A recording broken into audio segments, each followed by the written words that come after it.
Every day I feel excited because we're at one of those points in human history where something incredible has been happening, but something incredible that we actually are aware of and we're seeing.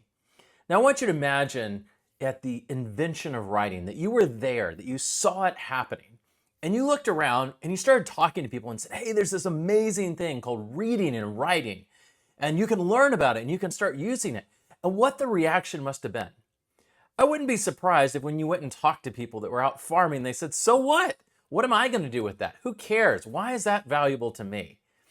And you would have probably heard people that when you talked to them, you said, hey, there's this amazing thing called writing. They would have said, yeah, but all the people that learn that, they start forgetting stuff. They can't memorize epic poems anymore. And it does all these horrible things to their brains. And I think what you would see is probably some of the things that we're seeing today and some of the reactions that we're seeing to generative AI. But also if you were back then and you were one of those people and you were telling everybody, look at how amazing this thing called reading and writing is, there's no way somebody could conceptualize the impact that would have on human history and all of the different ways that it would get used. Things that we couldn't even possibly conceptualize as human beings back then, like the fact that reading and writing allows us to have computers and screens with computers and gives rise to other things like artificial intelligence and generative AI. You couldn't conceptualize those things and the impact it was going to have.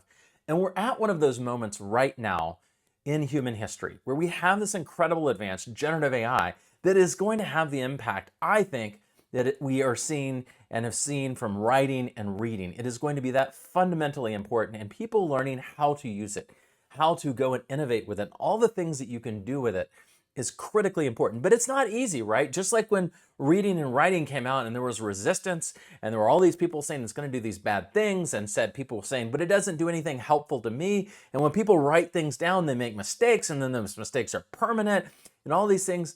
Like, we're encountering those same things. But as leaders, we have to move beyond that. We have to be able to look past it.